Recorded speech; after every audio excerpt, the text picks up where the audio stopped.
Assalamualaikum warahmatullahi wabarakatuh.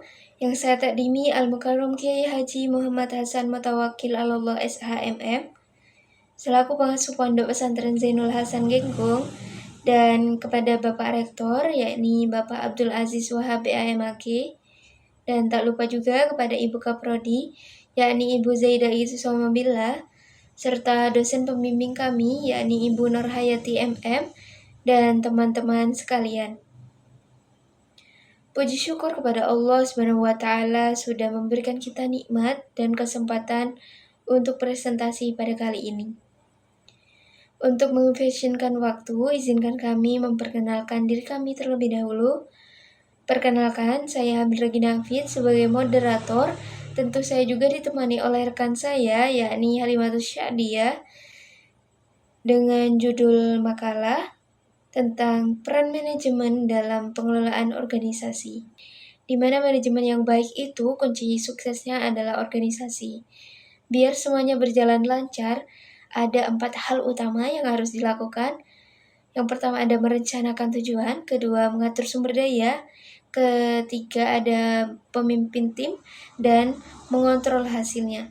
Kalau semuanya itu dikelola dengan baik, organisasi bisa lebih efektif dan mencapai tujuannya dengan lebih mudah. Baik, langsung saja kita masuk pembahasan pertama yang akan dijelaskan oleh rekan saya. Di sini saya akan membahas tentang perencanaan planning. Perencanaan planning adalah proses menetapkan tujuan dan langkah-langkah untuk mencapainya. Mencakup alokasi sumber daya, waktu, dan tanggung jawab. Pentingnya perencanaan. Yang pertama, memberikan arah dan fokus bagi organisasi. Yang kedua, mengurangi ketidakpastian dan mempersiapkan menghadapi tantangan. Yang ketiga, mengoptimalkan penggunaan sumber daya di tenaga kerja, waktu, dan anggaran. Langkah-langkah perencanaan. Yang kedua, contoh penerapan. Perusahaan teknologi meluncurkan produk baru dengan mengikuti langkah-langkah perencanaan mulai dari penetapan tujuan hingga evaluasi hasil peluncuran. Baik, yang kedua kita akan membahas tentang organizing. Organizing adalah proses mengatur sumber daya manusia, uang, waktu, dan lain-lain untuk mencapai tujuan organisasi dengan baik. Ada beberapa fungsi utama, yaitu mengatur tugas, wewenang, dan tanggung jawab agar organisasi berjalan efisien. Manfaat pengorganisasian yang pertama yaitu mempermudah koordinasi, yang kedua yaitu membagi tugas sesuai kebutuhan, yang ketiga yaitu menjelaskan peran dan tanggung jawab, yang keempat yaitu mempermudah pengawasan, dan yang kelima yaitu mengoptimalkan anggaran dan keahlian tim. Yang keenam yaitu menciptakan hubungan kerja yang harmonis. Tahapan pengorganisasian yang pertama yaitu mengacu pada tujuan berdasarkan rencana yang telah dibuat. Yang kedua yaitu menentukan tugas utama, yaitu membagi pekerjaan sesuai bidang masing-masing. Yang ketiga yaitu membagi tugas ke individu, menugaskan orang yang tepat untuk menjalankan kerjaan tertentu. Yang keempat, pengalokasian sumber daya, yaitu menggunakan aset perusahaan secara efisien. Yang kelima ada evaluasi strategi, yaitu mengecek kembali hasil dan mengoptimas. Yang kelima yaitu evaluasi strategi, pengecekan kembali hasil dan mengantisipasi resiko.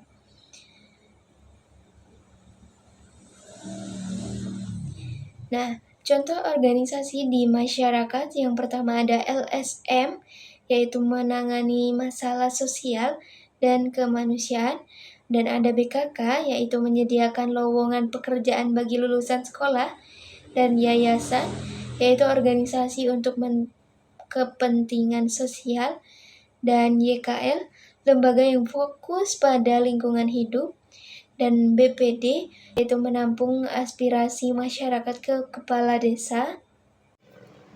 Selanjutnya, kepemimpinan leadership. Kepemimpinan adalah kemampuan untuk memimpin orang lain mencapai tujuan. Kepemimpinan yang baik bisa meningkatkan kinerja tim, motivasi, dan kesuksesan organisasi. Teori kepemimpinan. Trait kepemimpinan dipengaruhi oleh sifat pemimpin. Yang kedua, situasional. Kepemimpinan tergantung situasi. Yang ketiga, transformasional. Kepemimpinan yang menginspirasi dan memotivasi orang. Pentingnya kepemimpinan. Yang pertama, meningkatkan kinerja tim. Yang kedua, meningkatkan motivasi dan kepuasan kerja. Dan yang ketiga, mencapai tujuan organisasi. Keterampilan kepemimpinan. Yang pertama, komunikasi yang baik. Yang kedua, pengambilan keputusan yang tepat. Yang ketiga, mengelola konflik dan dalam tim. Yang terakhir, faktor yang mempengaruhi kepemimpinan.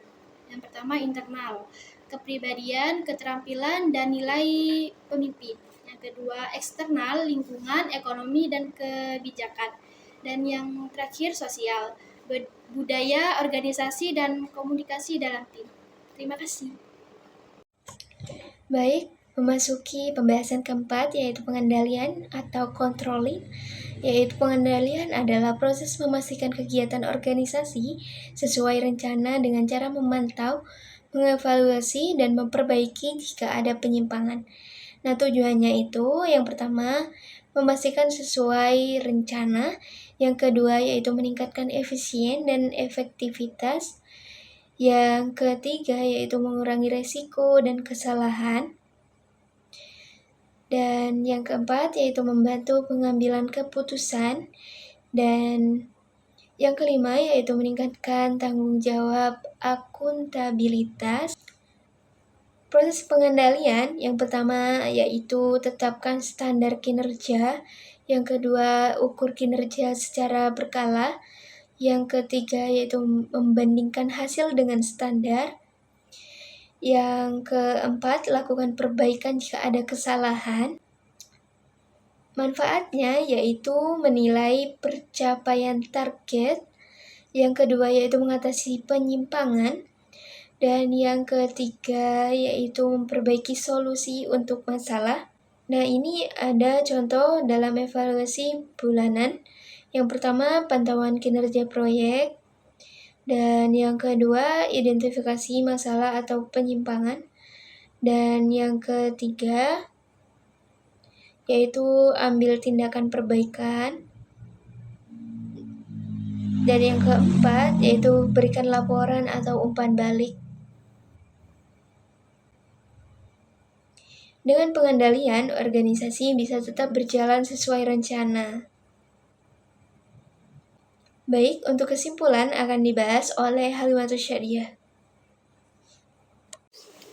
Jadi, kesimpulannya adalah manajemen organisasi terdiri dari 4 fungsi utama: perencanaan, pengorganisasian, kepemimpinan, dan pengendalian.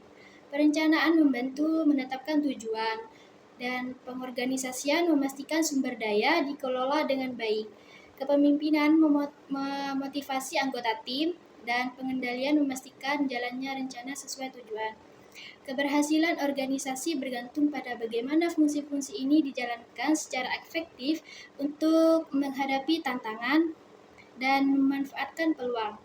Manajemen yang efektif membantu organisasi mencapai tujuan, meningkatkan efisiensi, dan merespons perubahan dengan baik. Terima kasih. Baik, itu saja yang bisa kami sampaikan. Jika ada salah kata, mohon dimaafkan. Wassalamualaikum warahmatullahi wabarakatuh.